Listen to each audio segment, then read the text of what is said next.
Welcome to the Art of Becoming Whole, where we explore the edges of the human experience from the therapy room to the meditation cushion and beyond.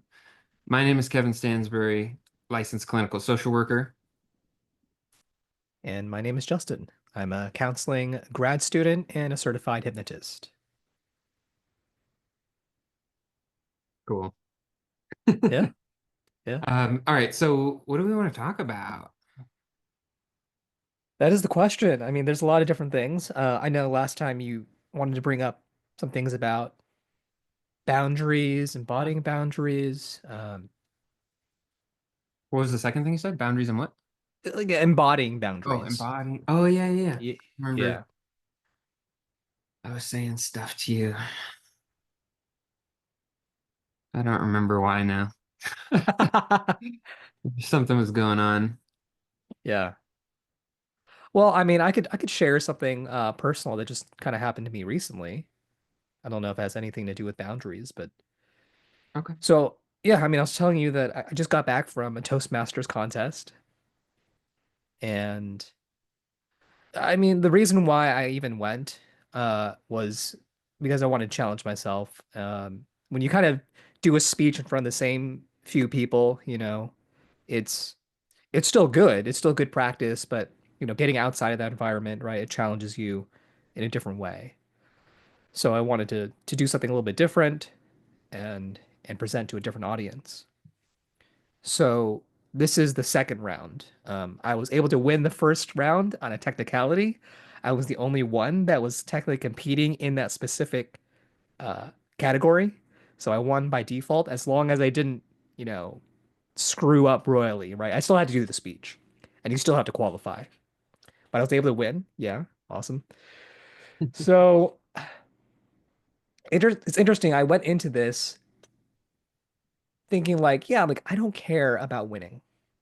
Right? Like I really just want to do this just so I can show up, I can do my best, right? I can challenge myself and I can grow. And I did, and I felt like I did a good job. I did uh also quite a good job in the questions that they asked me afterwards because you kind of get to know the contestants and you don't know what question they're going to ask about your speech. And so it's kind of like almost like an impromptu type of speaking. And I felt like I did a pretty good job with that. However, I got third place out of four people. One of the contestants didn't qualify. So essentially it was she was, disqualified. She was booted. So really it was about the three people, right? And I was hoping for at least second, right? But I got third. And part of me was a little bit disappointed, which was odd because I was convincing myself for like I don't care. Like if I got third, if I didn't place, whatever. I'm here just to, just to do the speech. But I was definitely a little bit disappointed. And upon further reflection, I did care, right? Like a part of me really did care, and I was rationalizing that I didn't somehow. And I think that part of me truly believes that I don't care, right? That part. But I think deep down I did, at least a little bit. Mhm. And upon further reflection, I was just like doing some more introspection, and I was like, do I feel worthy of like getting second or first, like actually like placing? And I felt like, oh no, like this is an area of growth for me that I don't feel worthy enough. Like I feel like other people are more deserving and worthy of getting first or second or whatever of winning, but I'm not. Even though maybe like I'm competent, to a degree. So anyways, I don't know if that spurs anything, but that was just like an interesting insight for me. I was like, oh, interesting that I was rationalizing for one. And then I probably wouldn't even have let myself win. I didn't feel like I deserved it. Bless you. Ah, hmm. It made me think of a couple of things. Hmm. Hold on, I'm having these sneezes. They're coming. Yeah, yeah, yeah. Like this unconscious force that just takes over, right? It's yeah. Okay, hold on. I'll be right Yeah, back. yeah, yeah. Yeah. So, okay.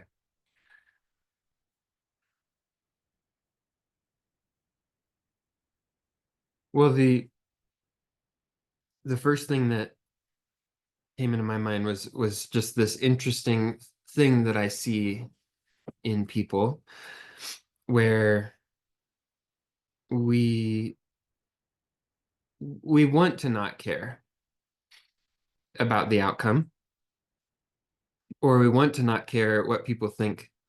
And I think I see it in kind of popular culture in general. There's this idea that you shouldn't care what people think. And so then people latch onto that, and consciously they're thinking, yeah, I shouldn't care what people think. Like, who cares? Whatever. But then unconsciously they care. Yeah. Yeah. And most people, I probably most people care, even if they're trying to convince themselves that they don't. Oh, it's a tricky thing. I think I've that's been a interesting pain point for me is I'm sure there have been bouts in my life where I have convinced myself, well, I just don't care to a degree. But I think deep down, I was always deeply self-conscious. Um, it, and maybe this would open up another conversation. But I mean, can you get to the point where you just don't care, like truly on a deeply unconscious level?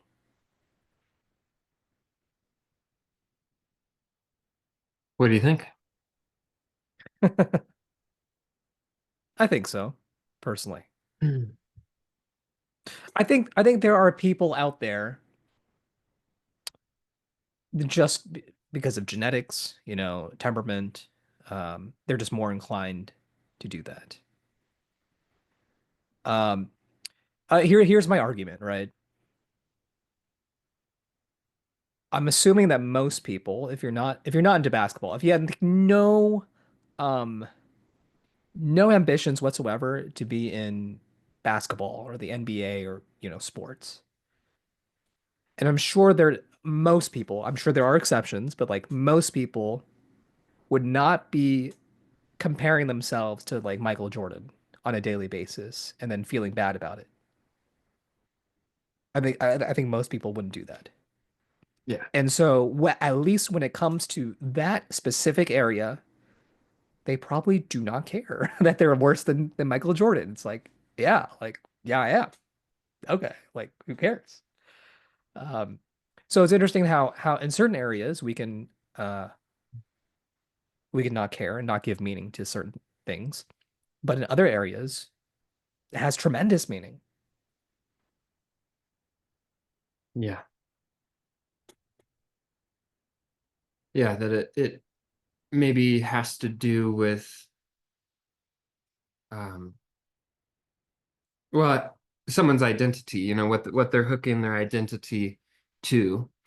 And so then it's like whatever they give it a meaning that this means something about me, but there are thousands or millions of categories where it wouldn't actually matter. Like exactly like you're Right, saying. right. Um, but then there's just specific ones where it's like, well, that says something about me. And maybe one of the ones that is most widely applicable is general social perception.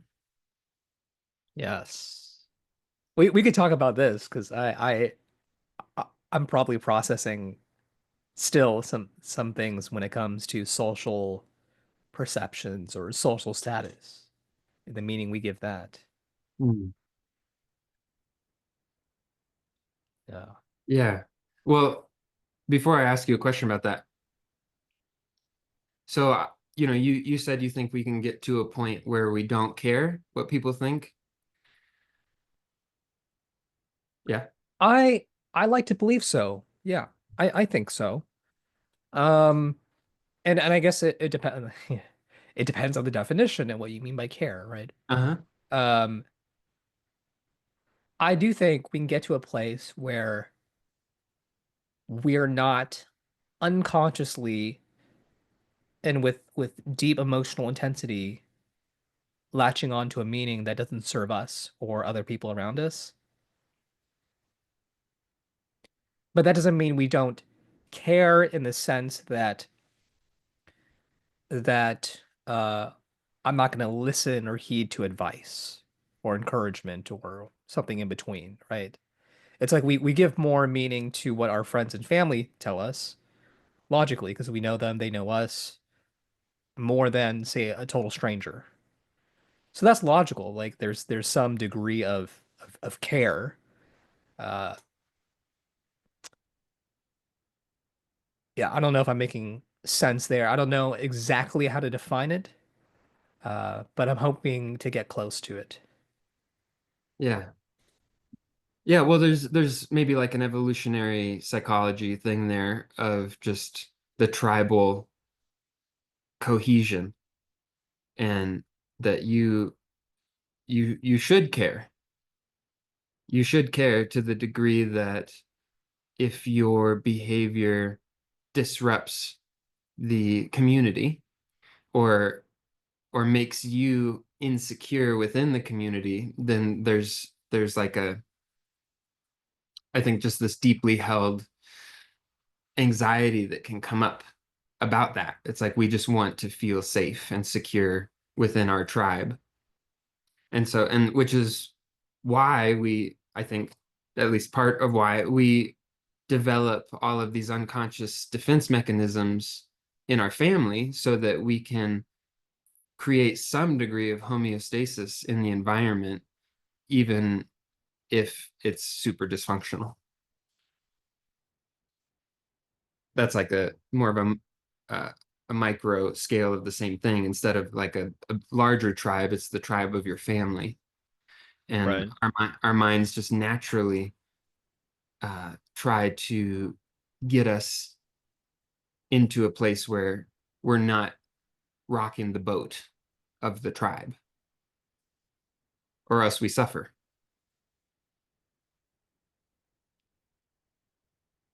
And I'm tracking with you, Mhm. and I agree. And and but I'm wondering like even that's all true. And should we still care? Like in some like because I could make the argument like that is still a type of societal programming, conditioning, Mhm. what have you. Oh yeah. Yeah, I'm not saying it's Yeah. healthy Okay, okay. necessarily, but it's innate, I think. Sure, sure. Generally, it's, I mean, it's either innate, like actually biologically in some way, or it's just foundational programming.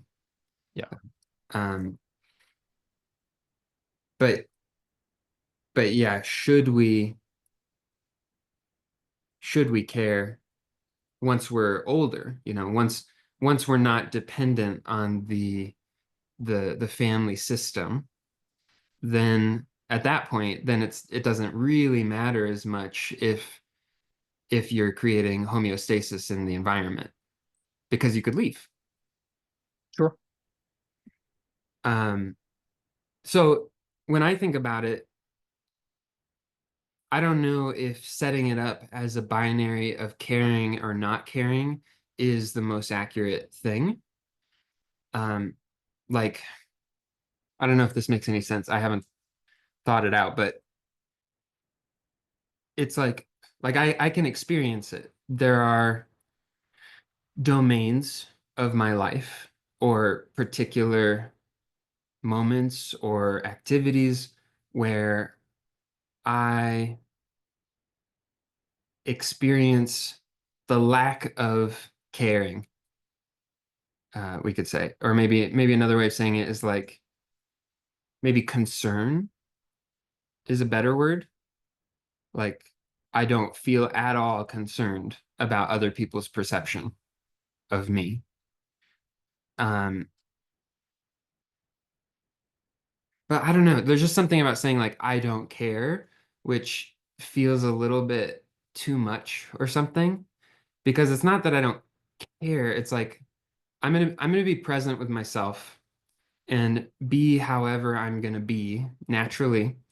But there is a level of attunement that's kind of always online, and I can sense if something happens, if I overstep a boundary or if I make someone uncomfortable or like I'm paying attention. I'm just not trying to pay attention. Like I feel like if I was going into it and I was immersed in caring what people think and I was feeling socially anxious and whatnot, that's like my mind trying really hard to assess the situation in every moment and oh, well, how did that person react to this thing I said? What was the facial expression? What's the body language? I'm like kind of hyper aware of what's going on.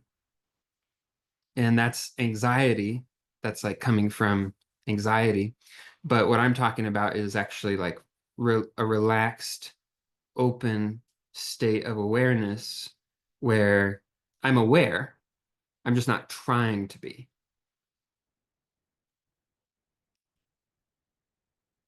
What I hear is you're naturally socially calibrated. Yeah. Yeah. I was thinking about this applied to something completely different, but there's this idea that I see in a lot of people hyper control, just always trying to maintain mental control over themselves and what's happening. And there's a lot of energy that goes into that because you have to constantly be making meaning of things and tracking what's happening and possible futures. And, that's what anxiety is all about. And there's a lack of trust. There's an inherent lack of trust in that I can't just let go. And actually, I have the skills that I need, and they'll just come up as I need them.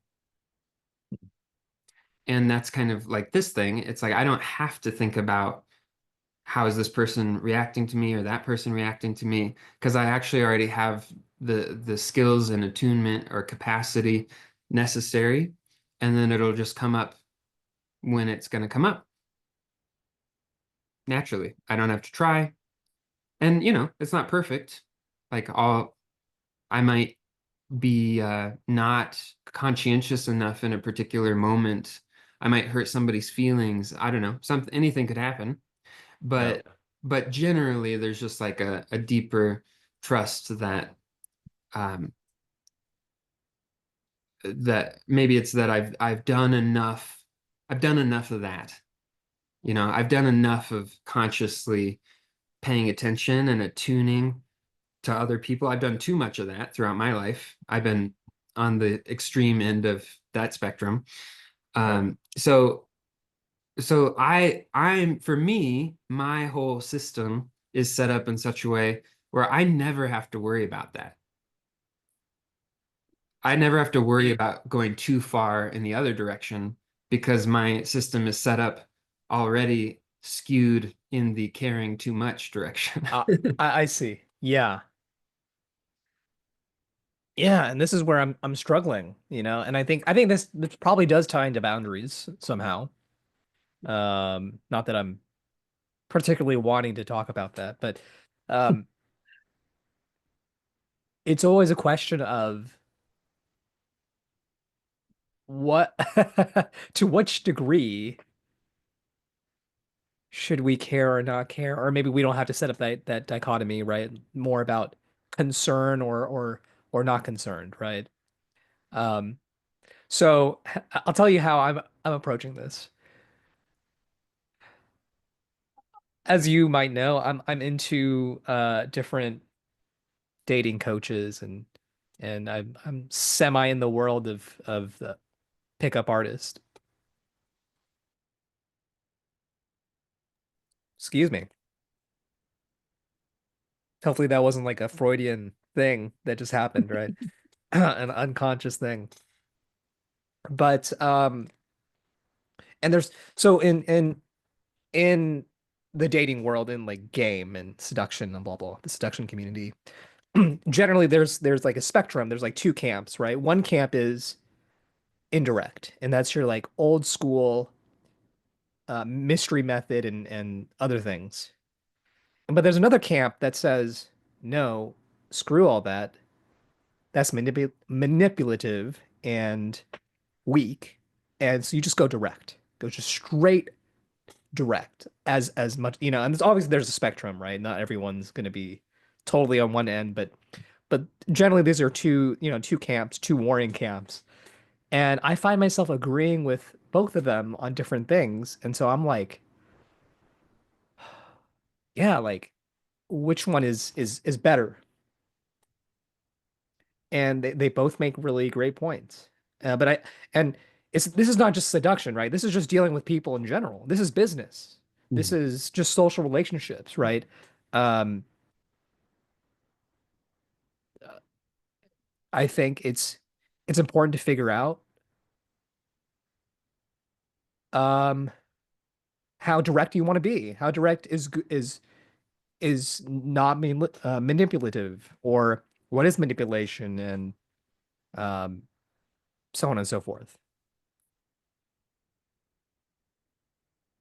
I just Yeah, you opened a whole can of worms in my mind. yeah, yeah, yeah. So. Um, okay, so I want to say this because I was thinking this before you even started talking. That again, there's something about the the dualistic nature of mind that sets it up Mhm. as we're caring or we're not caring. And but I think about my cats and that it's like trying to think of the exact uh example that I was thinking about the other day. Well, I guess it's just this too. It's like they don't, as far as I know, they don't care nor not care. It's not about that for Right, them. right. Because that's like some sort of mental process that's probably more complicated than their brain allows, as far as I know. Um, little do I know they're like, I don't know, having complex thoughts and we just don't know it.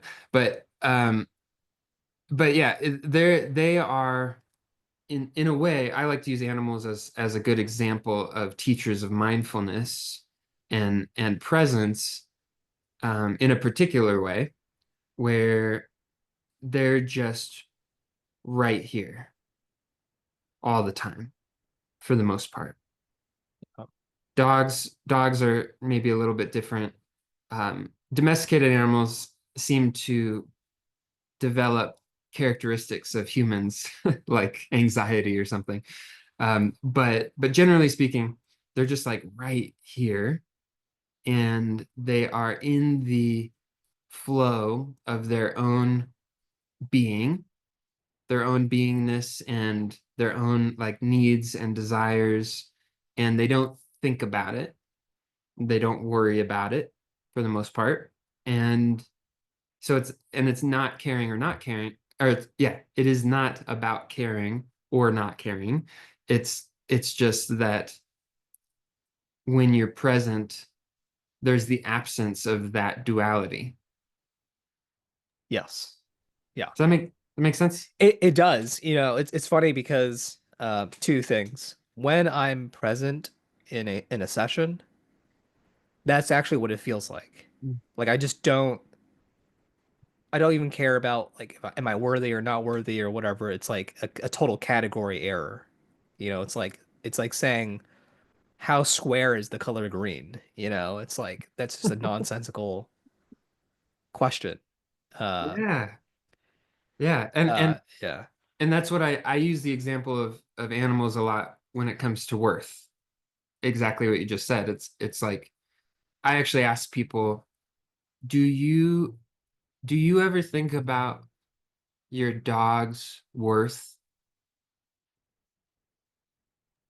Almost everybody says no. Of your dog's worth? Yeah. Like, do you I ever mean, think about your dog's worth? Do you have a dog? I used to a Okay. long time ago. Do I mean, I could see myself maybe asking that question. I don't know. So most people say no because it's like the only time I ever think even come close to that is more like I'm feeling gratitude for their existence. But I don't typically think like, oh, you are so worthy of my love. I see. I see. Okay. It's like Yeah. I just Yeah. love you. Right. There's Right. no worth about it. Worthy or not worthy doesn't make any sense.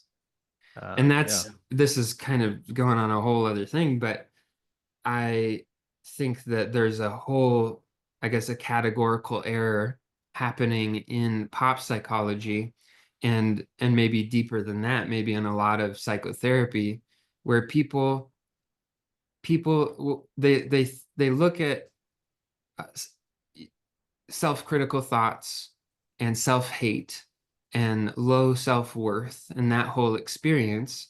And then their natural reaction to that is, all right, well, we got to combat that by building your self-worth and having you think positive thoughts about yourself and all that stuff. But it's just to me, it reinforces this false category where it's like some of that stuff can be helpful for sure, but generally it's not about becoming worthy. It's not about learning to, for the most part, I don't think that it's about going from worthlessness to worthiness. It's actually about removing the whole thing, that it doesn't matter. Mm. It's false. The whole thing is false. Right. Right. And and there's a slight part of me that disagrees with what I'm saying because I have gotten a lot of value out of focusing on my worth at times. I do think there's some sort of healing element there where it is actually useful to be able to challenge thoughts of worthlessness, and then also to feel and embody that, for example, I am worthy of speaking up for myself, or Right. I'm worthy of communicating a boundary, or that sort of thing. But really that's just like a temporary concept that's representing something else that isn't actually about worth. It's that because worth is inherent, so to even talk about it is nonsensical. Sure. Um, I guess my concern would be that that is true. I don't know if not addressing it, like people want to feel like they're worthy. Yeah. Yeah. No, I know where you're going. Yeah. Yeah. Yeah, where am I going? Well, that's like part of this thing that we will continuously get into, which I just want to call the paradox of healing, where it's like, yes, in order to move towards this place that I'm talking about, where worth and worthlessness are non-existent and don't matter at all, I think there is an intermediary step where you do actually have to think about it. and you do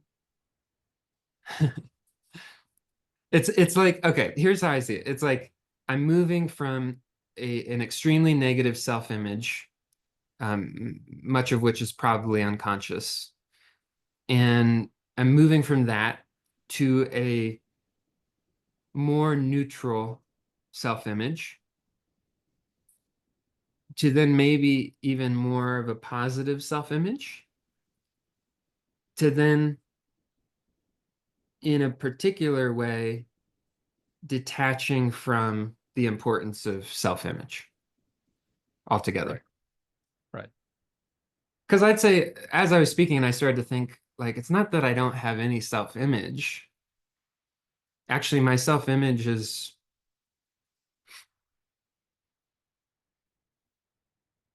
more positive than not at this point.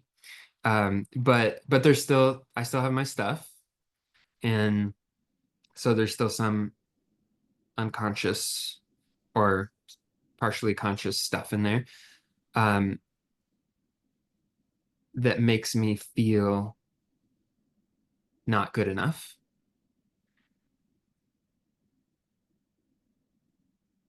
So all of that is still in play and it's important to address, but I think I can address it while also not just understanding, but like knowing on a um, knowing from an experiential place that image is false. Like it's whatever the image is, it's not that it doesn't matter at all because it affects how we feel, but it's not an image of reality is not reality. It's just a representation of it. Right. So, would you be saying that uh, the idea of image would be a like a poor measuring stick, perhaps? Yeah. Well, I just think of people who,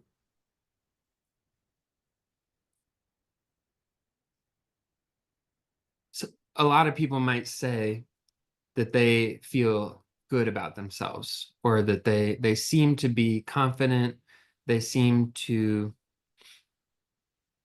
have a positive self-image. Um, but I think there's like different definitions of that. What I would think of as someone with a positive self-image is different than maybe what a lot of people would think.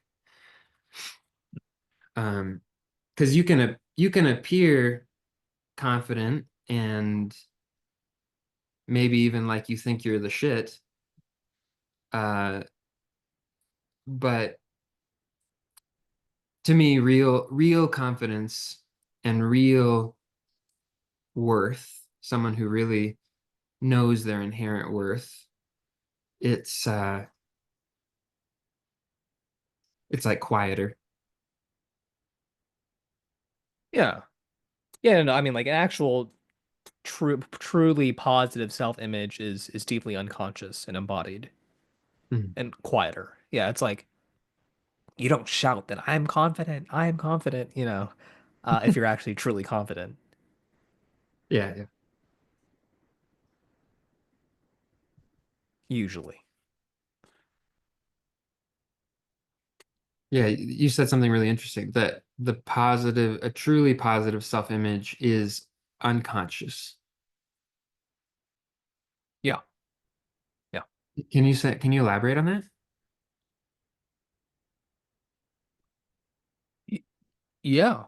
Yeah, I mean, uh I think what you're talking about with a lot of people is a veneer of a positive self-image, a very surface level type of thing, perhaps even a type of defense, possibly. Not all the time. And I do think that, again, you can have a certain positive self-image in one area, but it might not translate to another area. But to me, it's anything that is like truly. a thing, like an actual aspect of your being that is portrayed, that is expressed, that actually has a foundation is unconscious. And I think someone who is unconsciously confident doesn't need to shout from the rooftops that they are. They just are, right? I don't know if I'm explaining myself well. Um, it's like this paradox, right? Someone who loves themselves and is they feel worth, they feel good about themselves. They don't need to do any of these processes. They don't necessarily need to go to therapy for that. Maybe for something else or whatever. But the, the fact that we're doing any of these processes to feel better about ourselves paradoxically means that we don't, right? And I don't know if I'm answering the question or if I'm opening a whole can of worms. Yeah, Am I answering the question? I just you I'm not quite sure how to expand on the unconscious bit. yeah, you just did both. You answered it and opened a whole can of worms. Okay, all right. Um, yeah. So what I'm imagining is a sort of movement from um, I don't know exactly how to say it, but like let's say unconscious worthlessness to conscious worthlessness. So you're aware of it now. Yeah. And then there's a process. I mean, there's different approaches, obviously, but one way of looking at it is then there's a process of developing conscious worth. Hmm. And then there's the allowing that to sink into the body and into the unconscious experience so that you don't even have to think about it anymore. It's just Exactly. now it's a feature of your being. Yes. Yeah, and that's like there's like the whole model, and I think you were hinting at this model of like there's unconscious competence and then there's conscious incompetence, right? Like Mhm. you don't know what you don't know. You don't know that you suck. But now you raise your awareness and like, oh crap, I'm not good at whatever this thing is. Now I'm aware. And then you go to conscious competence, right? You actually really have to put in a lot of effort, but you're getting better. And then finally it's just this level of mastery, ideally, where you're unconsciously competent. You don't even think about it. Yeah. But I think that relates to pretty much everything, not just competence, but worth and self-love and all these different things. Yeah. Which I guess is kind of what I was saying earlier about the whole not caring what people think thing that like I don't have to think about being attuned to other people because it's just going to happen unconsciously. Mm. And so then I just don't have to consciously be concerned about it. But would you say you have to put in more conscious effort in order to go the opposite direction The opposite direction of what? of attuning to people? Maybe I'm mishearing or misunderstanding. So what I'm hearing you say is that your system naturally just attunes to other people, and you're able to be very calibrated and not overstep bounds, right? And things like that. But then I guess I'm asking about the opposite of that for you, and I guess for me as well, is do you then need to put in more conscious effort in order to like not be calibrated, right? Ah, yes. Yeah. I do. I mean, sometimes I do, sometimes I don't. But like there are times when I frequently when I notice I am too in my head. I'm maybe I'm tense. Maybe I can tell I'm paying attention too much to what's happening and how I'm being and people's reactions and whatever. And so then, yeah, so then when I notice that, then where I'm at now is then there has to be some kind of conscious effort to relax. Right. Right. But this is like a super tricky sort of conscious effort because if you are applying effort too much, then it just reinforces the same thing. It's like you're you're you're trying really hard to relax because you think that you're supposed to be relaxed with other people. Like you're supposed to, I'm supposed to be relaxed with Right. other people. I'm supposed to be perceived as relaxed. And so now I'm going to put an effort to be relaxed. And that whole thing makes you more tense. Right. Right. And that's the paradox and the very difficult part of all of this. I guess maybe the way I see it, maybe there's two kinds of at least two kinds of conscious effort, right? The kind that's going to there's a kind that's going to reinforce the entire problem, but then there's another kind that's more in flow, more about intention without attachment to outcome, and I was about to say without effort. But there Yeah. is a kind of effort, right? But it's a different kind, and that's what leads to a more returning to your inner calm and being stabilized. In Buddhism, we call it effortless effort. Okay. Yeah. Or in Zen, I think it's people just call it right effort. It's like just the right kind and amount of effort. Yeah. But that's like maybe one of the main things that I work with people on because because the unconscious tendency, I would say that it's to come from force. Yeah. It's Yeah. Yeah. forceful effort Right. as opposed to relaxed effort. Yeah. Yeah. Or I guess Hawkins would put it power versus force. I never read the book, but I assume that's what he means. Oh, okay. Yeah. I don't Okay. Well, know. I I could, think it's important. It's important to have a term that makes sense for you or for us or for whoever is listening. And I think we might use different language for the same concept, but one way of wording things might resonate better, more deeply than another. So, yeah.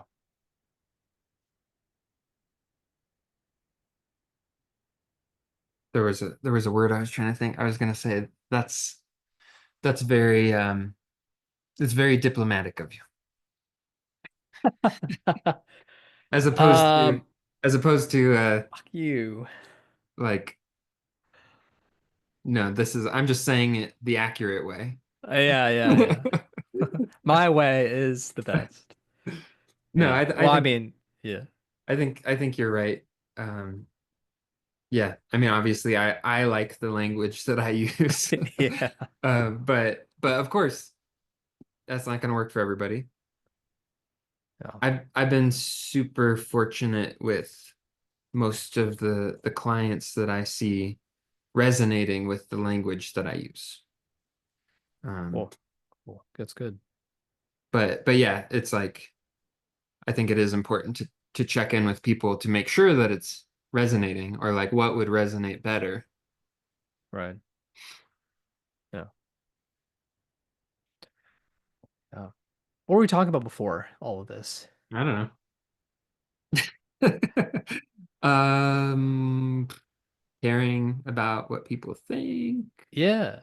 Yeah, I think that's possible. I think it's possible to genuinely not be concerned.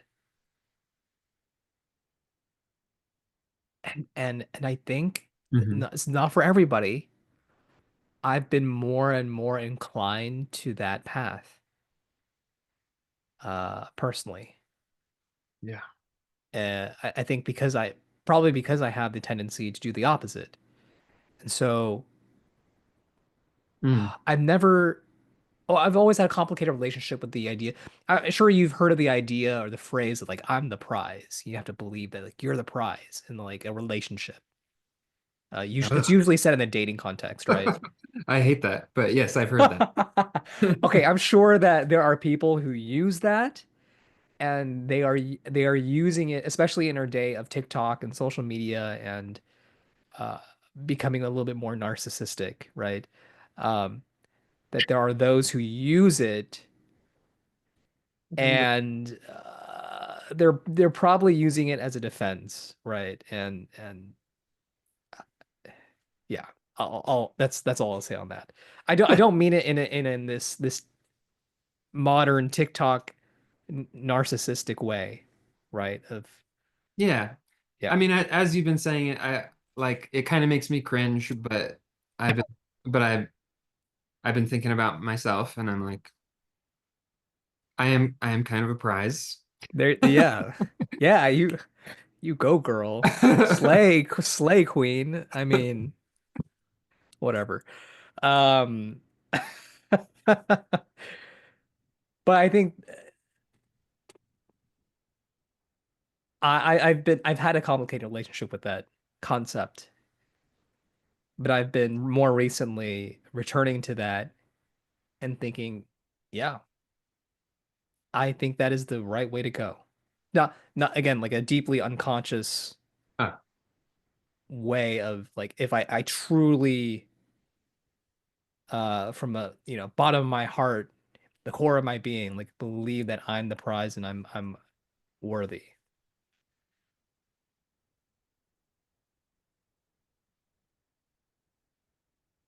I'm trying to put words to something.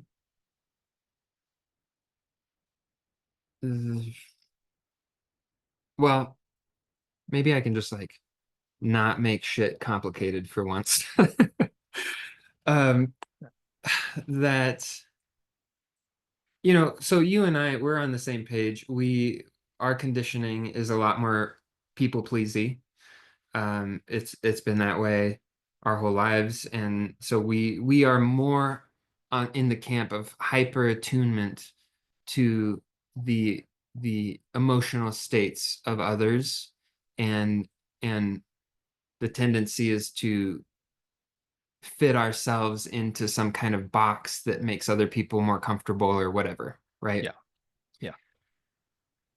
And so we're in one camp, and the people in this camp,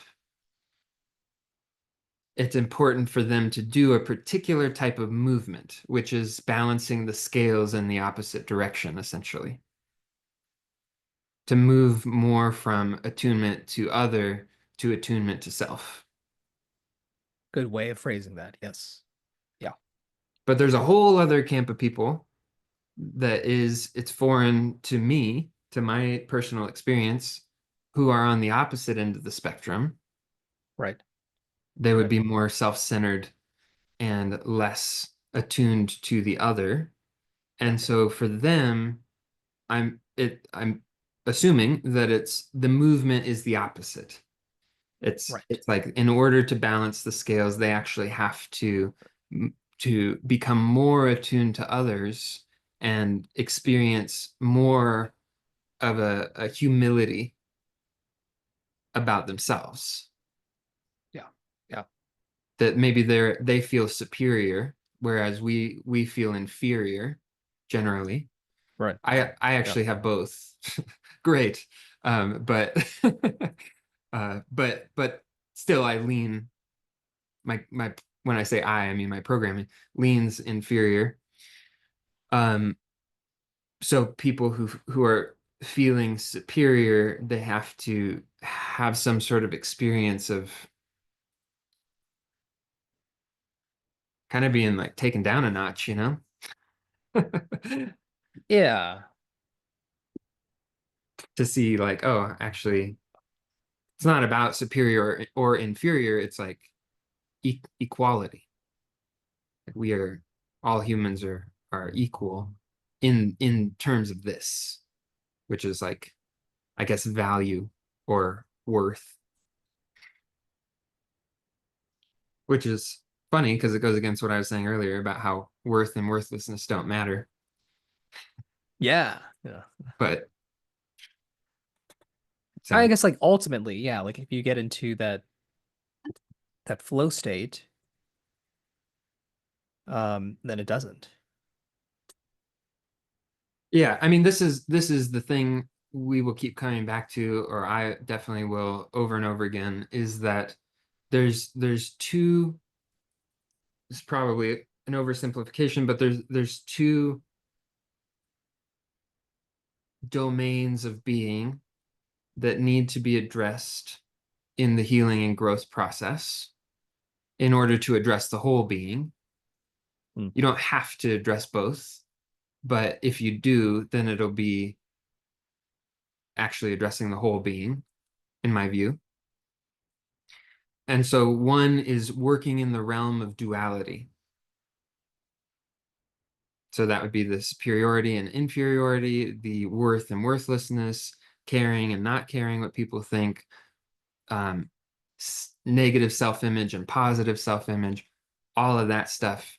That's like the realm of duality, which is um, a large part of the human psyche. Yeah. And so we have to address that. You can't just do non-dual stuff and then hope that the dual gets addressed. Yeah. We've seen the repercussions of this in many a guru who has been accused of one thing or another. Right. And so yeah, so the domains, you have to address the dualistic experience of self, other, world, and or subject and object, and then the non-dual experience or the non-dual ground of experience. Yeah. So I'm saying that because, well, that's like the root paradox maybe, and why it's like, yeah, it is important to focus on worth, but at a certain point, it's not. Right. Yeah. Yeah. Yeah.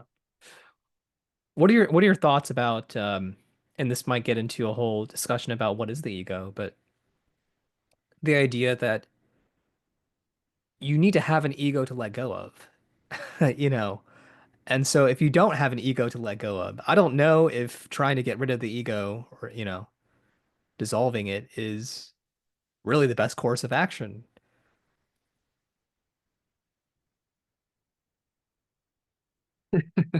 Okay, so uh, we're gonna. We're, Yeah. this is the next hour. Here we go. Okay. I can't remember sometimes what we talked about previously, and I think we continuously return to similar themes. So I'm like, Yeah. am I just saying the exact same thing I've already Yeah. said? I don't Yeah, know. but maybe we don't have to go there. We don't have to No, no, go no. there. I think it's Uh, fine. Uh, okay. yeah, I think it's fine, and this is me not caring what people think, that they can just fucking skip it if they want. So yeah, actually, because I do want to talk about this, and I don't think that I have talked about it yet in this way. But I was thinking about this 2 days ago because I just had a little comment exchange with a friend. I haven't responded to his comment yet, mainly because I didn't want Facebook to steal my intellectual property of Ah, interesting. of my own thoughts. Uh, Ah, okay. Yeah. but but anyway, but I'm gonna put it out here anyway, so whatever. Um, that this gets into my whole, at least a part of my framework and how I look at the healing and growth process and the psychotherapeutic process. Um, in that Yes, I think you know already probably that I agree with you that focusing on letting go of the ego isn't an effective strategy for living a full life.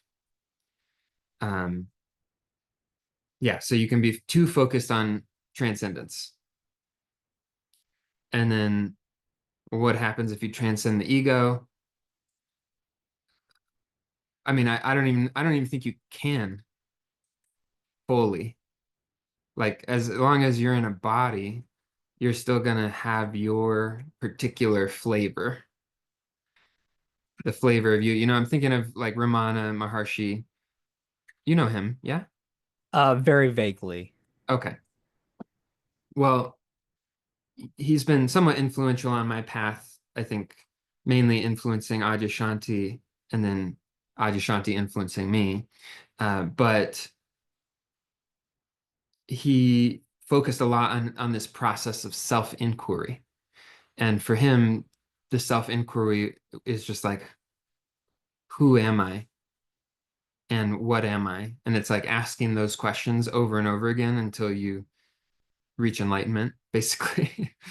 And you know, he was known for sitting around in his loincloth all the time and just being this immense presence and maybe Mm. not saying a whole lot. Sometimes he would say things, but um, lots of being, of just pure beingness.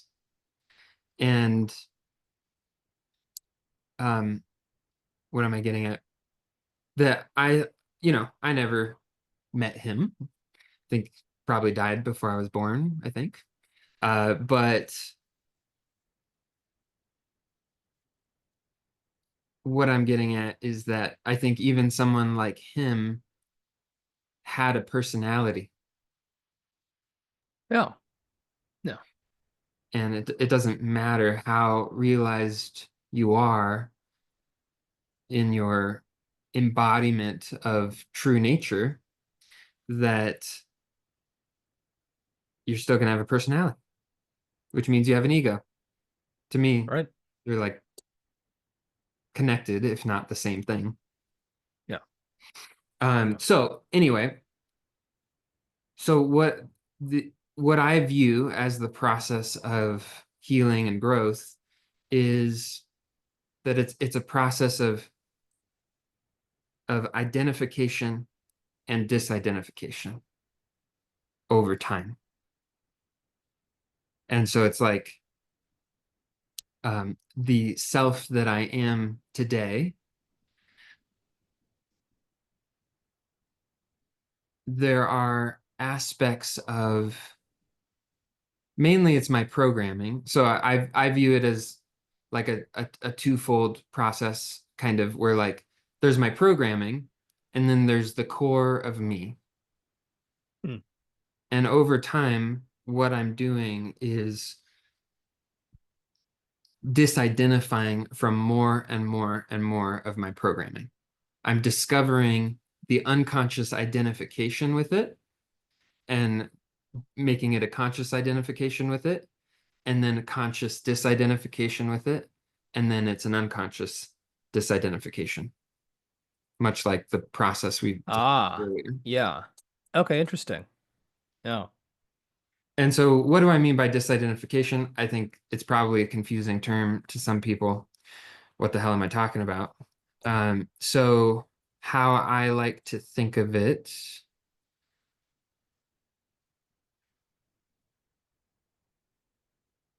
is like this. So, I very much like parts work.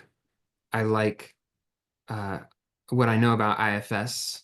I like it, but I also think sometimes it feels too complicated. Like there's too many parts, um, which it's been useful for me at times to identify dozens of different parts or whatever. But generally, in my experience, And when I'm working with people, it seems like I can just condense it all, where sure, there's all these different parts, but ultimately they're all a part of the inner child. Interesting. Okay. That's Oh, like typically how I see it. Um, I mean, I know I have a friend who is into this other modality called stages. And there's like a lot of parts work in that. And and there's some idea of like, well, you develop a part at every stage. So there's like a 15-year-old me and a 16-year-old me and a 17-year-old me oh, and all of that all within me. interesting. Interesting, interesting. I don't know if I would agree or disagree. Yeah, okay. Oh, I kind of agree. Like I tend to think of the self system, I like to call it a self system, as a Russian nesting doll. And it's like, yeah. And it's like in developmental psychology, I think at times people have framed it like you you grow up and out of developmental stages. So like when you're let's say you're 4, but now yeah. you're 8, so you've left 4 behind and you're 8 now. But the Russian nesting doll analogy is more like no, you kind of just grow around the previous stage. Interesting. So it's still there. So, but what if they have successfully, right, developed in a healthy way. I'm thinking more like Eric Erickson Yeah. or other thinkers, like they've met the whatever criteria you have for a healthy development on that in that stage. Would you say then there's still that Russian nesting doll there? I don't know, you know, or does it even matter, right? Functionally. Yeah, that's a good question. I think probably more that it doesn't matter. Yeah, I don't know. Maybe it's like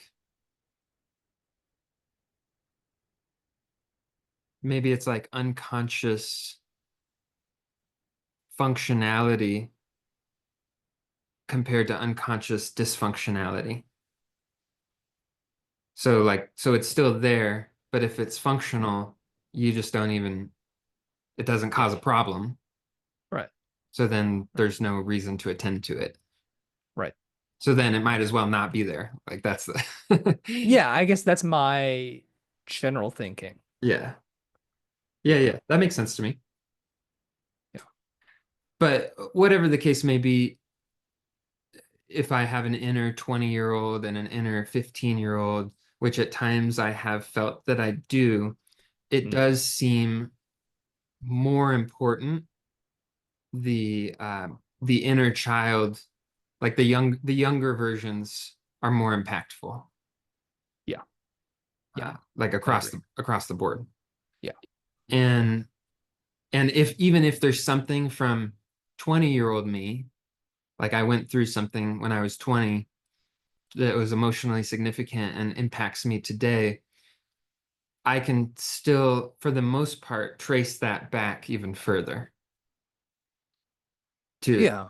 like an earlier root. Yeah. I've had that. It is interesting that we're bringing this up. Very occasionally, I'll regress myself, and by regress, I mean I utilize my imagination to communicate with my subconscious mind, so that I can go back to the root cause of a problem or what it perceives to be the root cause. And so I regress myself to whatever it perceives the root cause to be. And usually, right, usually it's very young, it's like before 10 or before 8, right? But I have had very occasionally uh a time where it's like high school or middle school or even very, very occasionally college, like a 20 something, right?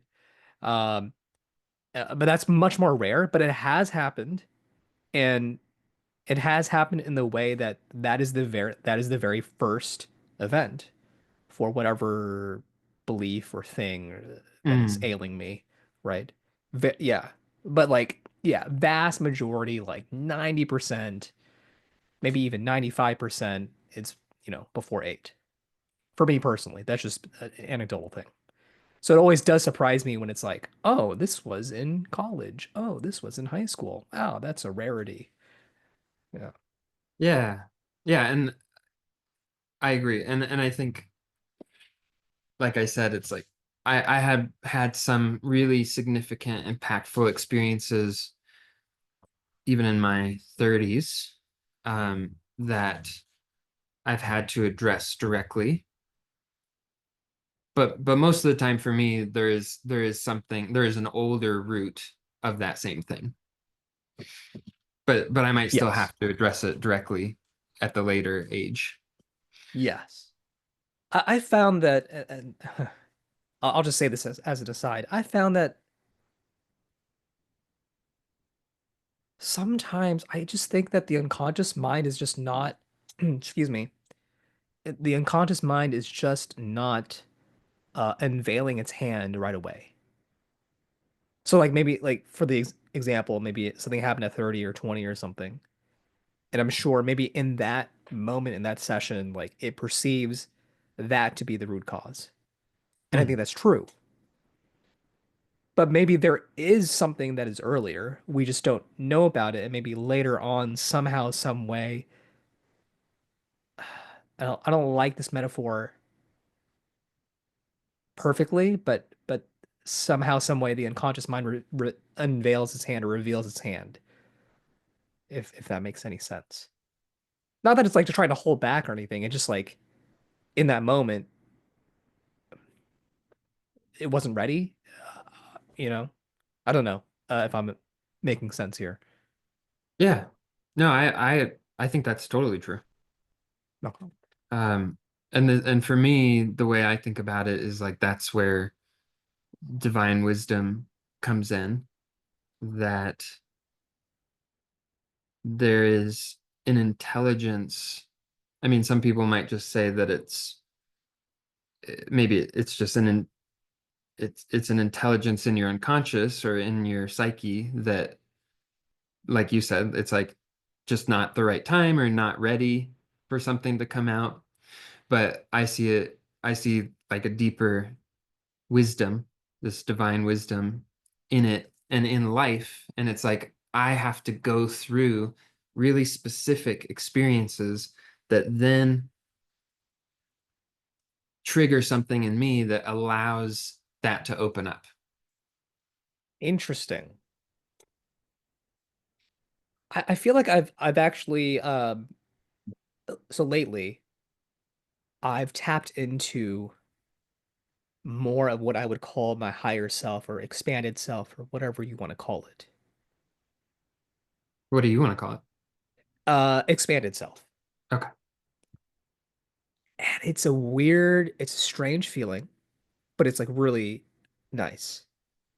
Um, like there's different facets of it, if that makes sense. Like I've tapped into my superconscious, and it's almost like, and I have all these words that resonate with me personally, so I'm sure that for somebody else it might be different. But like to me, the superconscious, I've tapped into different aspects of the superconscious. It's like located at different places, not even in my body. It's like there's like an aspect of my superconscious that's behind my head, which is really interesting, which I somewhat recently have found out. But uh, in my personal experience, it's almost like the superconscious is a extension of my expanded self. So it's not like I've even really tapped into my expanded self. And that's just been like a very recent thing. And also, it um have you ever had like an experience? I'm sure for you this has happened, right? Where you hear someone or you hear something, maybe it's a speaker, a spiritual person, or an audio or YouTube video or something, and something just like it almost feels like it just downloads and like you just kind of get it and you can feel the energy of it. And that's Yeah, happened to me recently too. And maybe that's a particular kind of experience that you're talking about. And maybe you're talking about more of like a overcoming some kind of trial or perseverance or something. I don't know. But I think there's a category of experience where it's like you just hear somebody and it kind of unlocks something in you. yeah. I mean, I think synchronicity, that's basically what I'm talking about. And we kind of got into this maybe last time too. But just that there is this inherent wisdom in life, and to me, it's just God, um, and that it doesn't really matter what it is.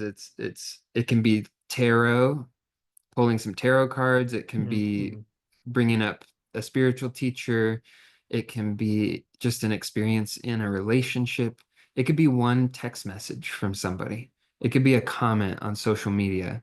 But just whatever it is, it hits me in the exact right or wrong way. Um, Yeah. that, yeah, either like you were saying, unlocks a deeper embodied understanding of something, or hits a wound in a new way that allows me to see it with more clarity.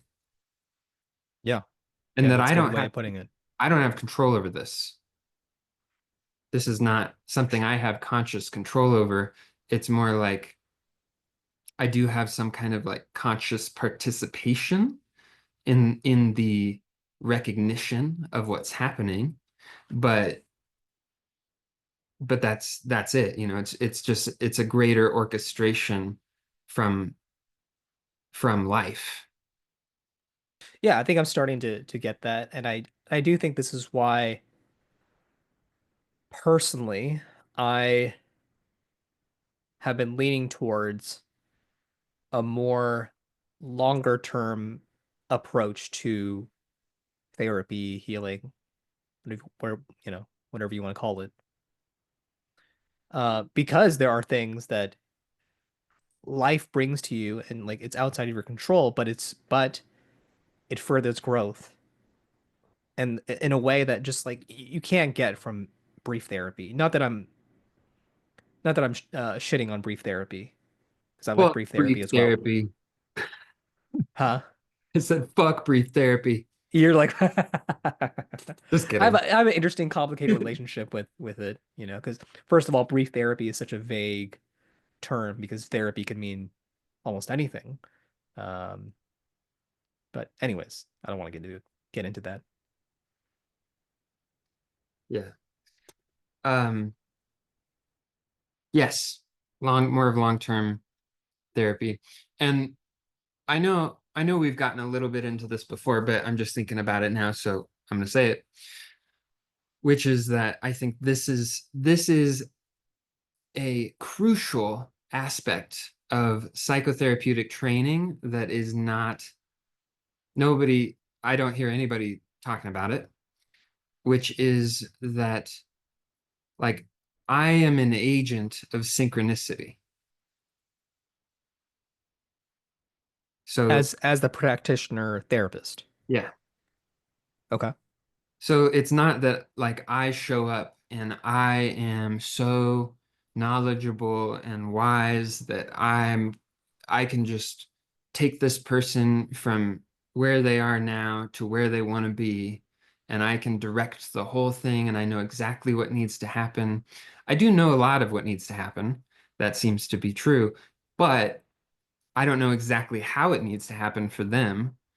And and it's not the and this takes so much pressure off of the therapist too, because so many therapists experience imposter syndrome, and that they think that they're supposed to know what's happening. and um and I do think that the deeper you get into your own process of healing and transformation, then it is easier to see what's happening.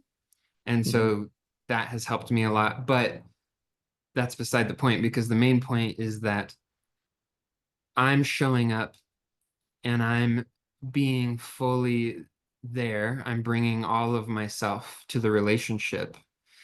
And then this divine wisdom is woven throughout the process, through me, through them, and through our interaction. And then things that I say, just much like what you said, bringing up a spiritual teacher, and it just like speaks to something in you at the exact right moment, that plays such a crucial role in the psychotherapeutic process. Right. But how does one train in something like that? You know, because I could come from the other side, right? It could have the opposite effect too. What, of harming somebody? Yeah, I mean, harming it could technically. I guess I'm thinking more of like it doesn't resonate with them and it turns them off. It could, right? Yeah.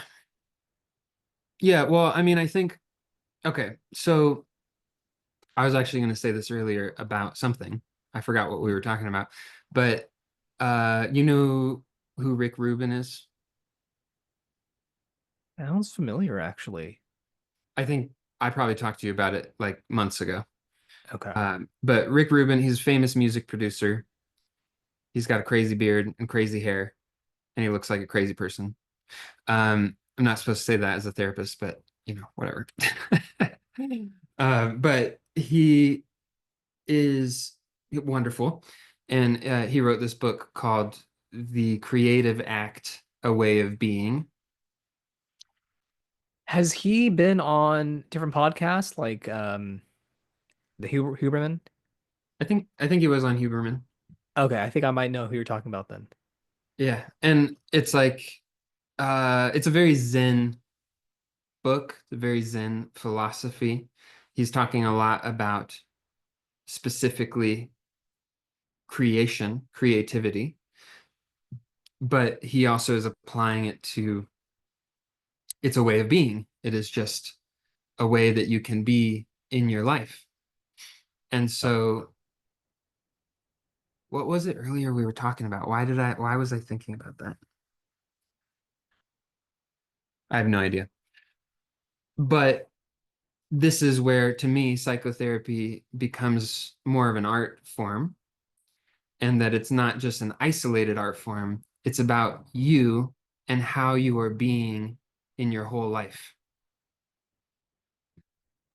Yeah, fair.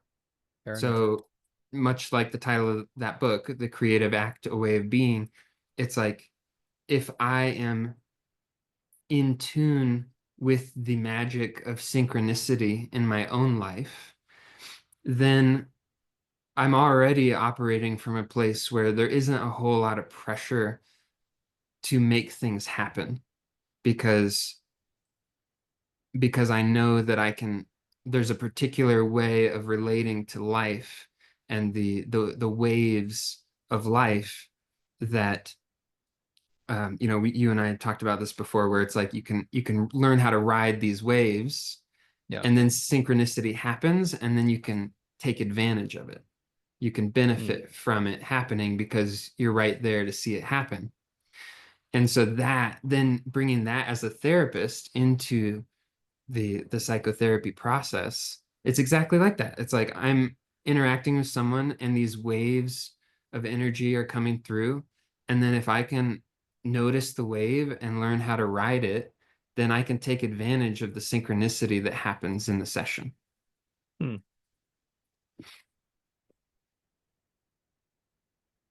And this can only be achieved through our own inner transformation or embracing of synchronicity.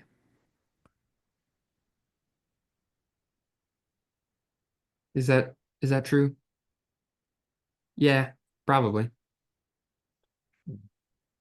I don't see how you could do it any other way because It's like a transpersonal experience. Oh.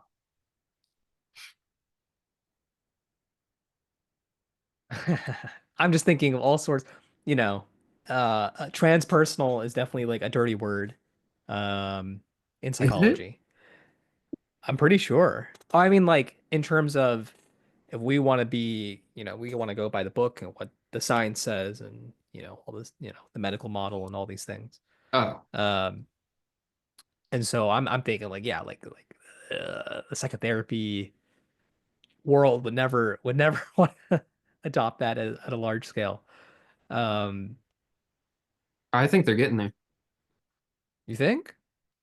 I mean, it's probably pretty slow, but more and more and more people are having experiences in meditation and with psychedelics, where it's becoming experientially real for them.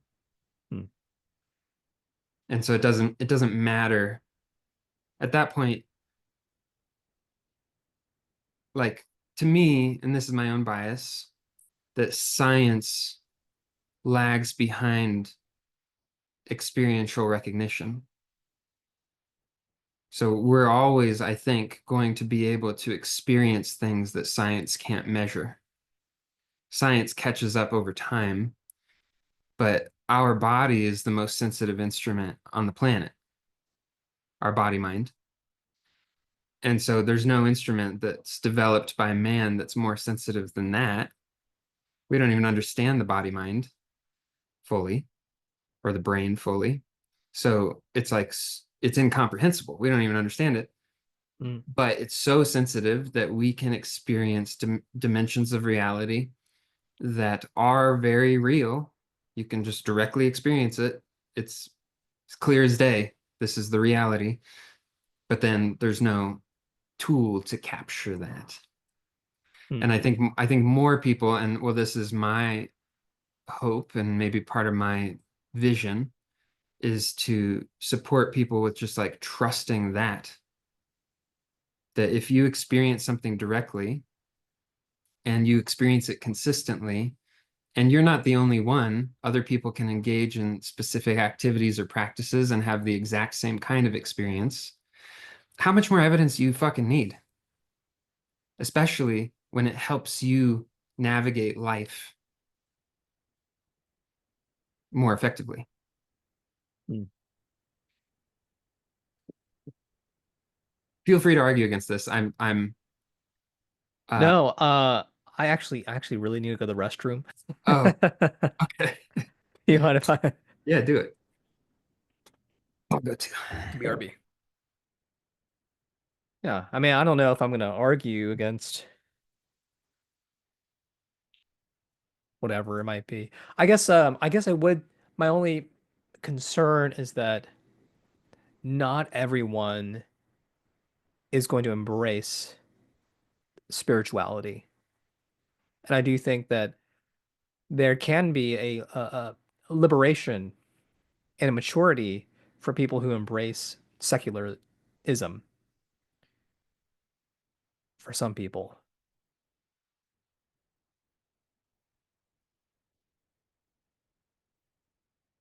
Oh, you're muted.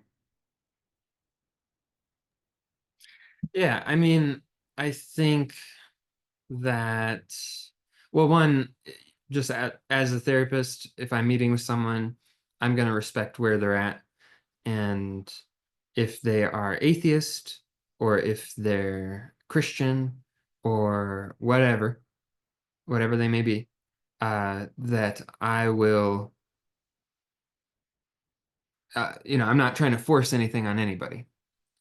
Um, However, I think that it doesn't have to be directly addressed, but I think that there is great benefit in directly addressing it eventually, that there is this aspect of the nature of consciousness that is really important to be able to experience and let touch your life. And whether you want to think of that as some sort of spiritual thing or God, like I do, or you don't want to call it that, it makes no difference to me. I think there is an aspect of interpretation on that. Like to me, it's just so obvious that it's the divine, but I also understand that that's my own thing. I've always felt like it was the divine, even ever since Hmm. I was a kid.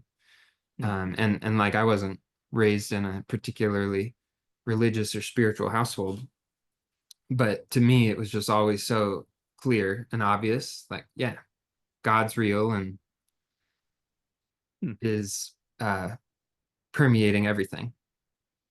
I don't think I thought about it when I was a kid, but there was like some sort of sense. And then as I started to have experiences later, it was like, oh yeah, that thing, Yeah. that Yeah. that God thing's there. But but again, it's like to call it God or the divine or think of it as spirituality.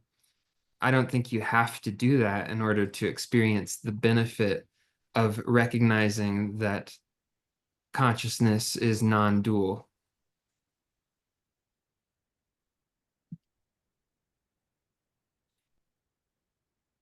And that if you do not only experience it but embody the realization of that, then that's the only way, in my view, to have the level of disidentification that is necessary to even move toward freedom from suffering. Hmm.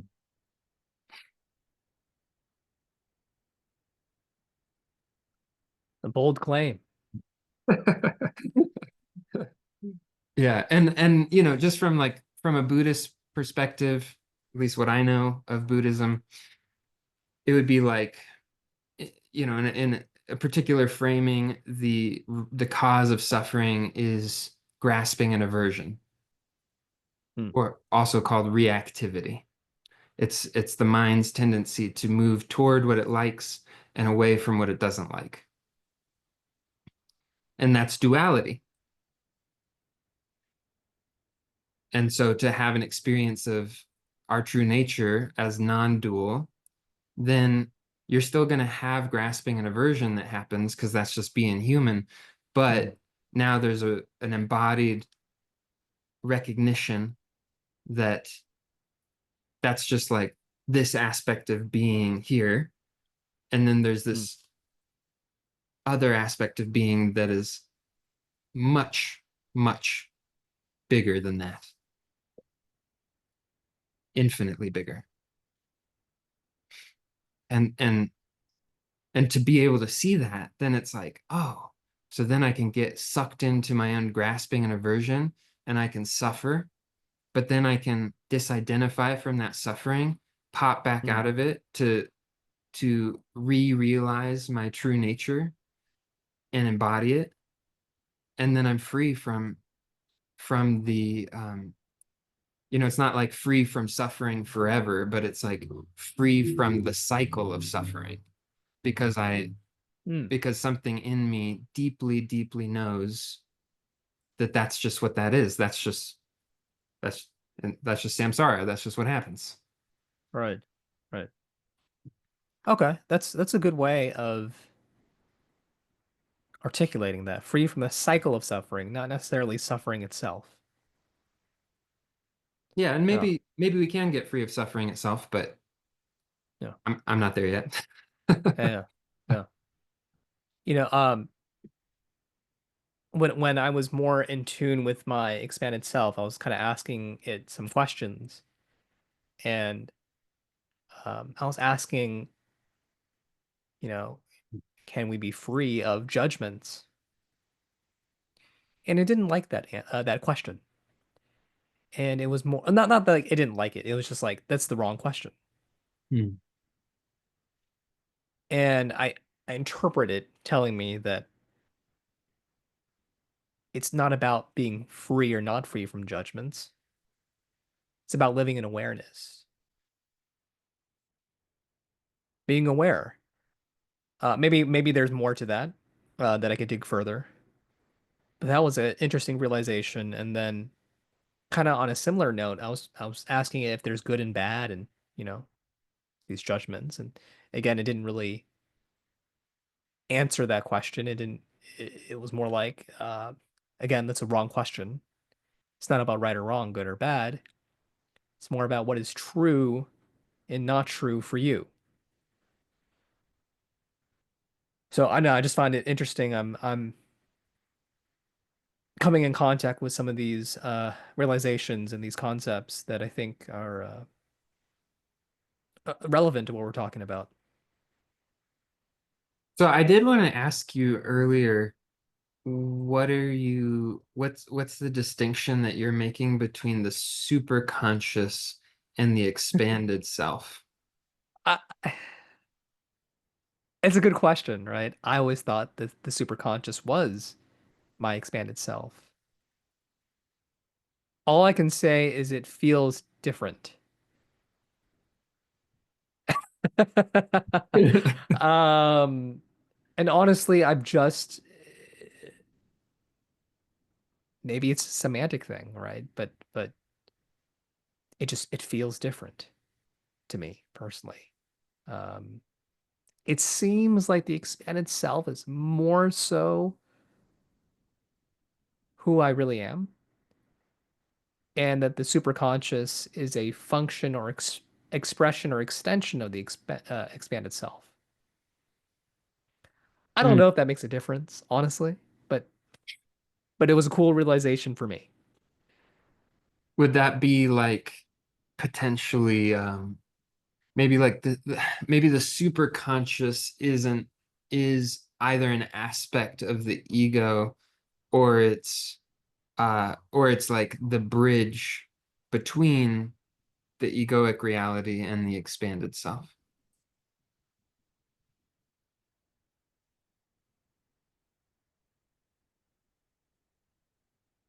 Hmm.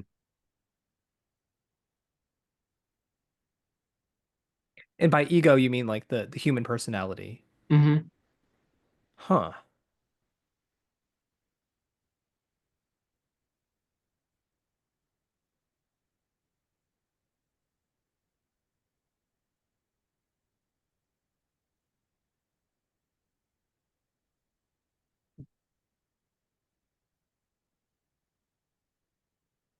It could be a bridge. It's almost like now that I'm thinking about it, it's almost like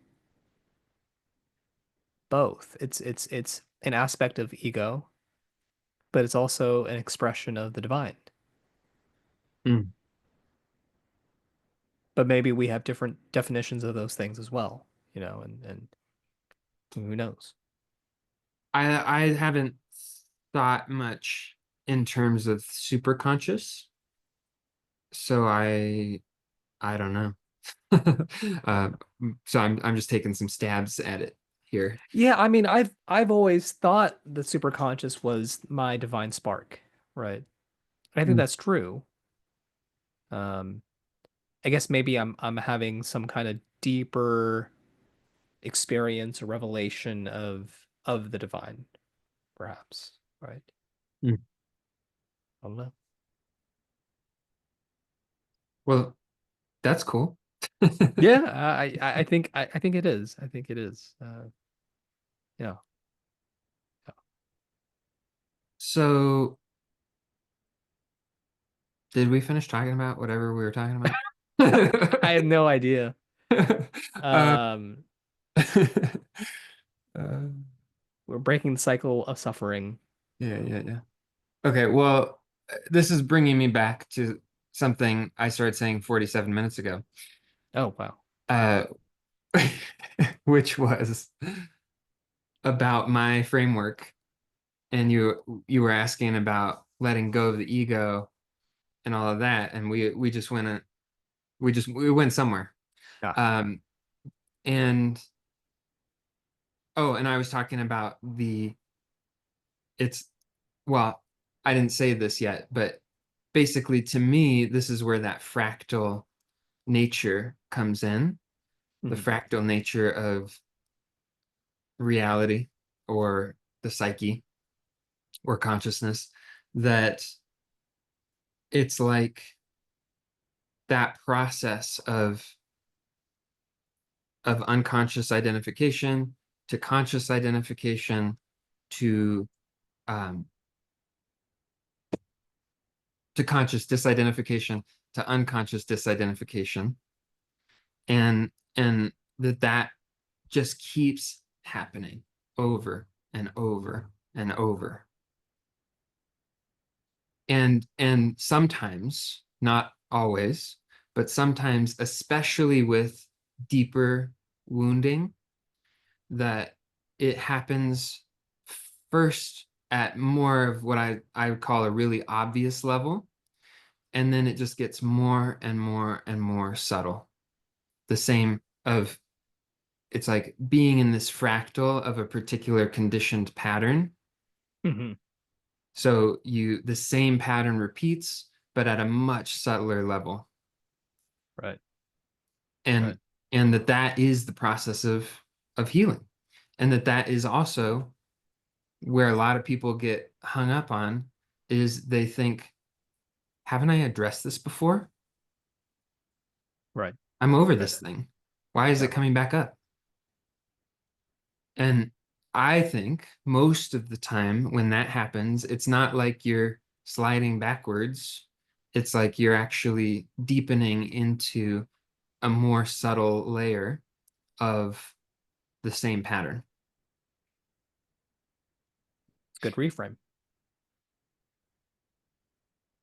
And yeah, and I think it's a extremely helpful reframe, because then you can let go of resistance and let go of this preconceived notion that you're gonna get rid of the thing, or that's even the point, to get rid of it. Hmm. Have, have you read this down or put it in some kind of picture form or anything? Because I could imagine that could be helpful. I don't know. I'm working on it. No. Yeah, I would love to do that. And I went to try and make it more real. So this is what happened. We were talking about that. Then we Hmm. got into inner child stuff. Then we got into Hmm. Russian nesting doll. And then we took uh Damn, you got a good memory because I'm just like, oh yeah, I totally forgot about that shit. so this is from years of doing therapy that I can just recall. Yeah, yeah, yeah. So what I mean when I say identification with or disidentification with, I wanna think of like a really tangible example.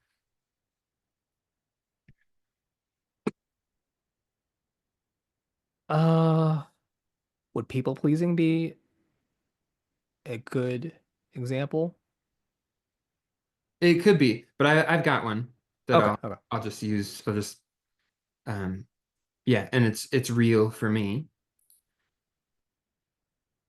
So like if I am dating somebody and then they end it, so I'm being rejected.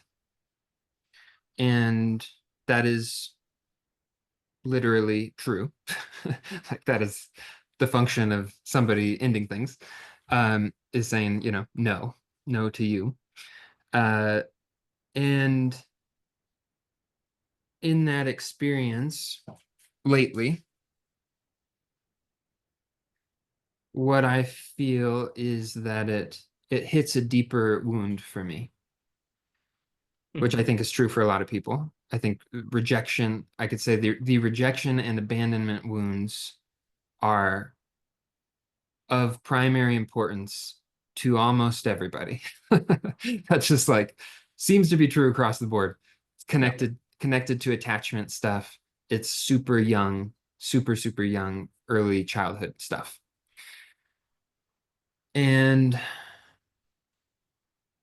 so someone in something with me, and then I feel like um I guess like heartbreak. I feel like heartbroken. I feel the rejection in my body. It's triggering Mm. something for me. And what it triggers for me is this I'm not good enough feeling. And that feeling is my inner child. My inner child is the one feeling that feeling, but he's just plugged into my body.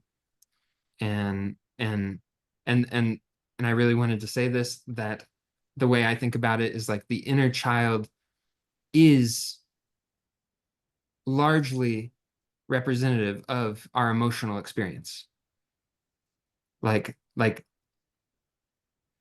I want to say, I'm going to leave some room because I have a little bit of doubt, but like 90% of distressing emotion is the inner child, is how I look at it. Okay. That's how I look at Okay. it. And I Okay. view positive emotion generally as not the inner child, but rather as my present moment self. Interesting.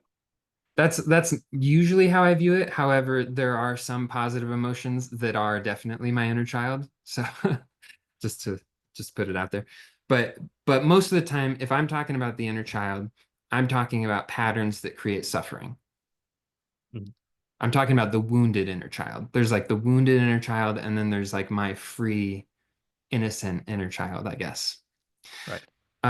But anyway, so to me, the inner child equals our emotional experience or the subconscious. Like they're all the same thing, Oh. more or less. And so I'm saying this because so I get rejected. The feeling that I experience is I'm not good enough. And that is my inner child being triggered.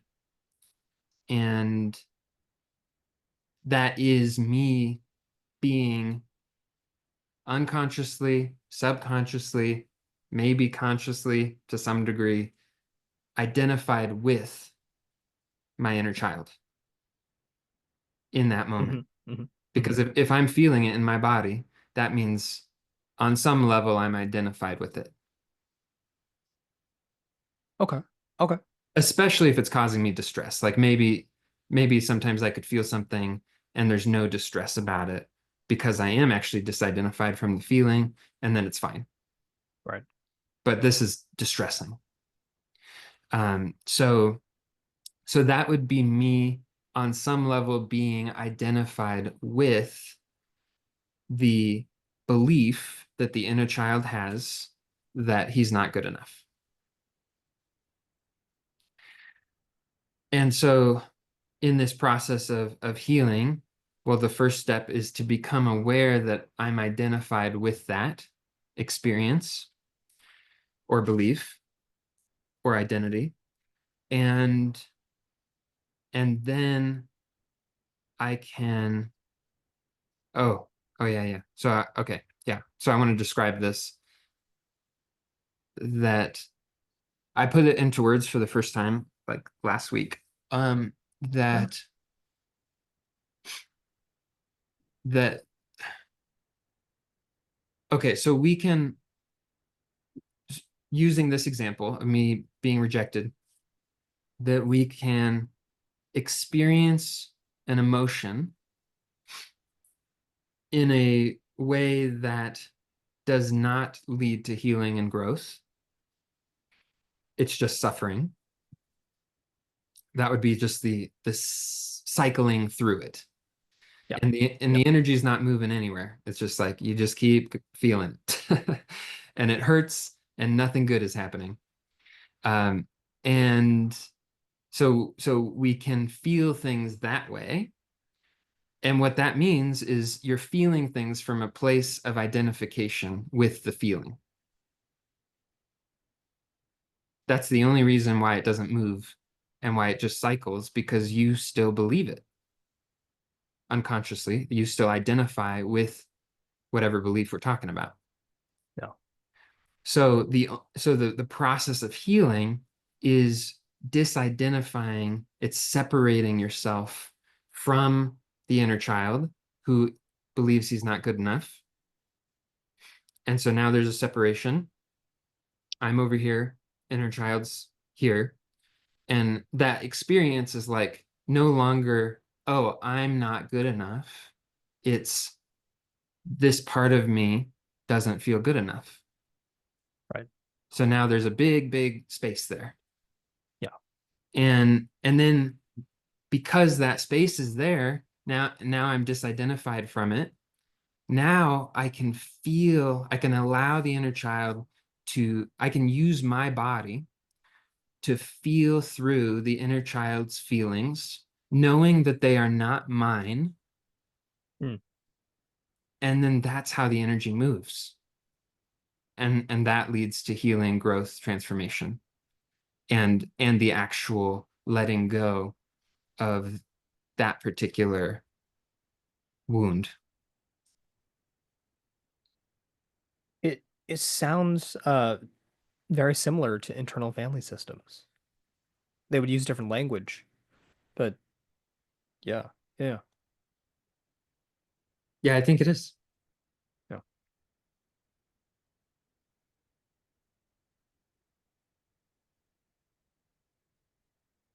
So yeah, so that's what I mean by disidentification.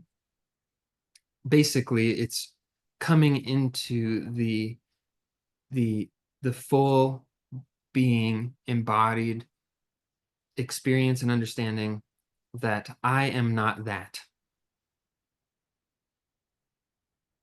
And not just consciously, as we've been talking about, like it has to be unconscious too, or else you might be saying in your mind, I am not that, but still feeling I am that.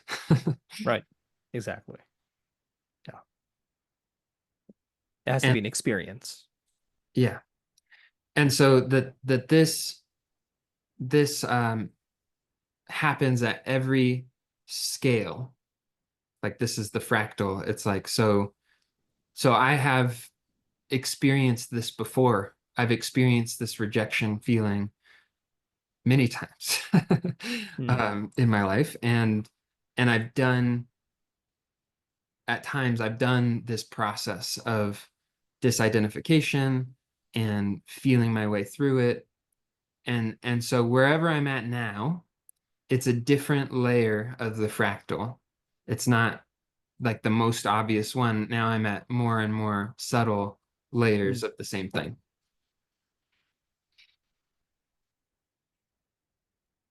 And so to me, that's like equating it to, in a way, it is the repeating experience of ego death over and over and over. It's just like now it's this version of Oh, the ego that dies, and then I expand into a new version, and then that one dies, and so on and so forth forever, forever, as far as forever. I. Yeah. Oh. So would you say then, just out of curiosity, that every deeper layer or fractal is like a distinct inner child?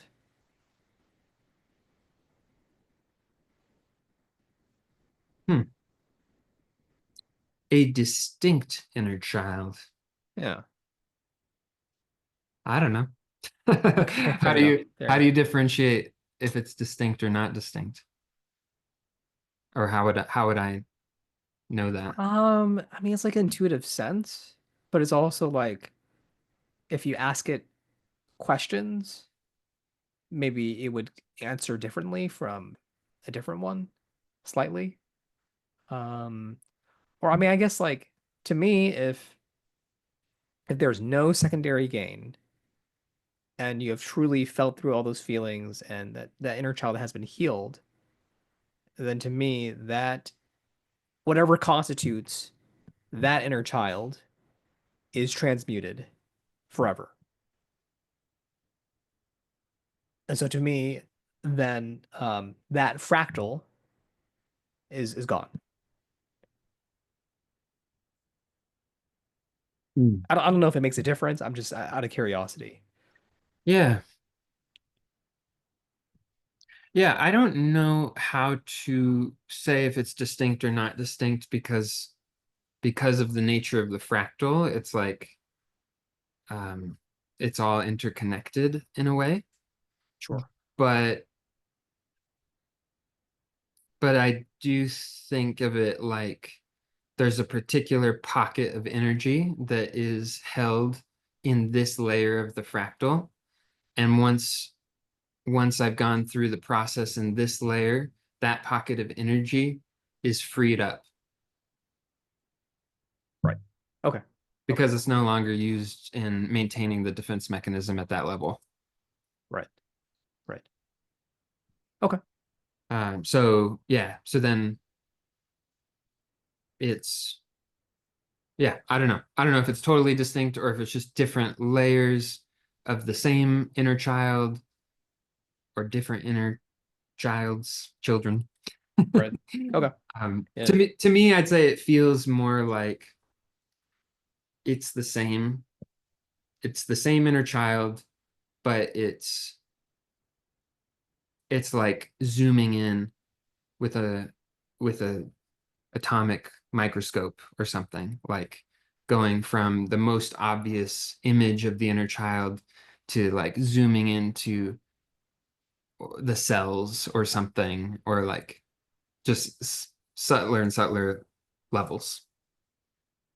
Okay. Okay. Interesting. There's something I want to say, and I do think it is a can of worms, and maybe I can say it and we can just have a 5 minute combo about it and then open it up more later. Sure. So I forgot what you said earlier that triggered the thought. Oh, it's coming back to me. You were saying something about like if someone is unconsciously confident and feels their worth and all that stuff, then they're not going to be engaged in these processes that Hmm. you and I engage in, Yeah. and they may not need therapy and they may not want therapy, and that just made me think about this idea that like different people are satisfied with different levels of experience. And so I don't think of it necessarily as, I don't know if this is how you think of it, but I don't think of it necessarily as like you and I are particularly messed up. and and that's why we engage in this in all this. I think it's part of it. Yeah. I mean it's yeah, I mean I think it could be part of it, whether or not it's in our history, it's in the past, and you know we've dealt with whatever it is and come out the other side better. Um, or if we're still going through some things. I think it's part of it. I think it's also partly, you know, our temperament is more geared towards this type of talk. Um, what was the original question? I don't know. Wait, what did I say? 'Cause what were we talking Oh, about? oh, just that like different people are satisfied with at different levels of experience Yeah. Yeah. as like either that framing or the framing of like we're just particularly fucked up. Right, right. Um, I don't even know if levels is the right word. Yeah. You know, maybe different aspects Mm. or facets of experience. It could be levels too. Um, some people are just not introspective, and it blows my mind. It really just they're just like the opposite temperament And I think like it really just clashed with me. Just so to be fair, I met this person when I was a Christian. I was trying to convert this person, I was trying to like save them from hell. Um, and naturally, like these type of discussions in terms of like what is ultimate reality and the meaning of life and all this stuff. And she was just like totally just turned off by the entire endeavor, just like she just doesn't want to think about that stuff. It's more about the now moment. It's more about hanging out with their friends and all this stuff. And you know what? I don't think that's inherently wrong. I think at the time I was like, no, that's like totally wrong, and she needs to be thinking about the things that I'm thinking about. And obviously I'm biased, but like some people just that is their that is their personality, that is their life, and that's and I don't think it's a bad thing. Um, it can lead to suffering. It can, but yeah, I think people do have different aspects of experience. Um, whether or not I don't know how to word this, whether or not some of these people are actually truly at a core level feeling worth, feeling self-love and acceptance. That's a good question. Uh, which I can't necessarily answer. I can only just, you know, observe, and it seems that way maybe in these circumstances, right? But I don't know where I was going with that. But I don't know if you have any thoughts about what I said or about like the different levels of people are satisfied with different levels of experience. If you were wanting to go Yeah. somewhere with that. Well, and like I said, I think this might be a much longer conversation at some point, but that I also was like that. How you described that, I wasn't Christian, but I was like more or less trying to convert people to spiritual awakening. Right, right, right. Yeah. And and and and I was quite judgy of people who were not interested. And yeah, either it just didn't make sense to them, or they were more the way you were describing of just like, why does that matter? Like let's just live our lives sort of thing. And yeah, now I'm more aligned with what you were saying, that it's not about right or wrong or necessarily even better or worse. However, I still have some bias here. And Same. Yeah, yeah. and I suppose the people that I think about who might fall in that category, that I still see them enacting unconscious patterns of different kinds, whether that's codependency or whatever. But to me, I would call it suffering. I would call it suffering. They may not experience it as suffering the way that I Right. experience it as suffering. Yeah, no, to be fair, yes.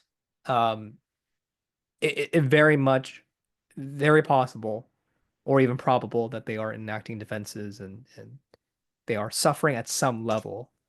Um,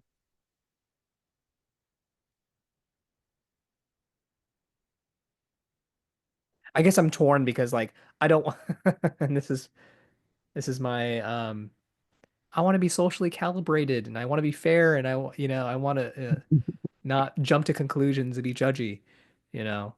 Um, I don't know for sure. And I guess it depends on who it is, right? I don't know for sure if that is happening or not. Mm. Um, Mhm. hold on. Yeah, I think it probably does depend on who it is. Yeah. There are these stories in Zen, which I cannot for the life of me remember the details of, because I haven't heard them for 15 years or whatever. But like about the wisdom of the fool, and that you've got this super introspective, insightful person who's constantly examining reality, and that actually they're maybe causing themselves a lot of extra suffering. Uh, and then you've Yeah. got this person, the fool, who doesn't care. They don't think about it at all. And because of that, they're actually free Yeah. in a particular way that this other person is not free. Right. And there's something to that. However, I also think there's that distinction there between, you could be the fool who's kind of like unconsciously free in a Mm. way. Mm. Um, and then you can go through this process of gaining awareness, and then the person who does that and then emerges on the other side, where now you are the fool once again, but imbued with a high degree of awareness, Mm. Mm-hmm. Mm-hmm. that quality of life and freedom, and just the contact with the nuances of reality is higher. It's a higher quality of life, deeper satisfaction, deeper fulfillment, potentially. I, Yeah. I, I just I want could see that. I'm saying potentially, but I believe it to be true. Yeah. It's However, like um the idea that we came to this earth to learn lessons or experience something and blah blah blah, right? And blah blah blah. so on and so forth, right? There's no way to verify such a thing, but I lean towards it being true. Um, or like we can't, we have multiple lives, right? We have past lives, and then we just forget. But then, um, and I have some issues with that, but uh, where I was going is it's almost like analogously to what you were saying. We come here, we learn these lessons, we experience all these different things, and then we go back to wherever spiritual land. Um, but with like greater insights and greater knowledge and experience. Uh, it's like a different quality. So maybe it could be similar in that kind of way, right? Mm. Like why be in duality? Like it makes no sense, right? Isn't non-duality supposedly enlightenment, right? Like why be dual? Why even is it just the nature, right? It's just the nature of life and we can't escape it. Can't escape the nature of existence. Um, it's like yeah,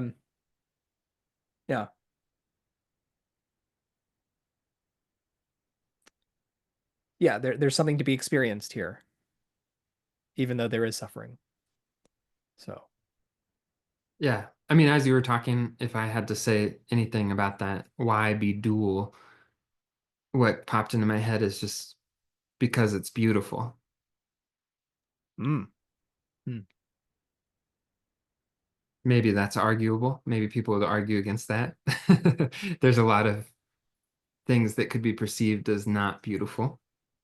yeah, yeah, because like there's suffering, right? But I guess my view Why? is Mm, like the totality of it is beautiful. mm. You're definitely going to get a lot of flack for that, for sure. Uh, Calling life beautiful. uh, Yeah.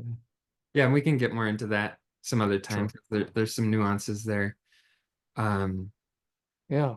and yeah, and I wanted to say that this is my own spiritual belief that we, to some degree, map out our lives. We map out our life path, and there's also a lot of choice involved. So it's some mixture of quote unquote fate and quote unquote free will. But that um that like one person's soul can choose to have the life experience of that person that we were talking about who doesn't care about non-duality and the meaning of life and all of that stuff, and that's just their life path. Yeah. That Yeah. I think on a deep level their soul chooses it, and it serves a purpose not just for them but for everyone that they interact with. And yeah, and that it's also its own beautiful thing. Yeah. Yeah. And that there's some things for me to be envious about with it.